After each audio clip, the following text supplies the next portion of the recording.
Okay, so we got my student Etienne here in the video. I just want to talk a little bit about hip rotation for a lot of you who are trying to create a bigger range of motion in the backswing. I find that way too many people tend to focus on the actual pelvis itself. Not nearly enough people are actually focusing on the knee movement. And believe it or not, if the knees aren't doing something to help you, they're only going to restrict your move. And that typically will build a lot of tension into your swing. Naturally, your body's going to stop rotating in order to avoid that tension. So it creates a problem. So I'm going to have Etienne stand in front of me, actually stand face on for the video. And we're going to highlight the movement of the lead knee here, okay? So as a right-handed golfer, that would be his left knee. A lot of you are trying to rotate the pelvis on the way back, but what you're doing is you're actually keeping this lead knee external towards the target.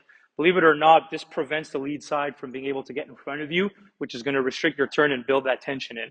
So I actually want you to try to rotate your hips as much as possible, but I'm going to keep this knee towards the target here to try to create that limitation. How much range of motion do you have here when you do this? I have nothing. You have not much, right? So either your arms are going to bend to try to lengthen the swing out, or what's going to happen is you're going to create too big of a separation from the lower body and the upper. It's going to build tension. Your body's going to take a beating long term. Okay, reset now.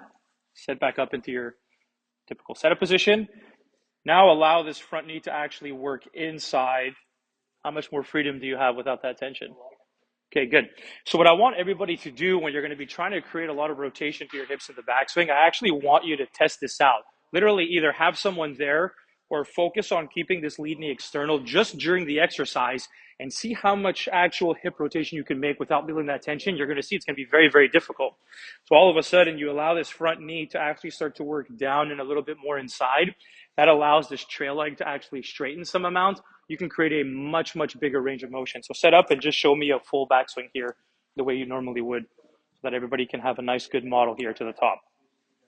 So just notice as he's creating this massive range of motion, how his lead knee is actually quite active and it's working inside on the backswing.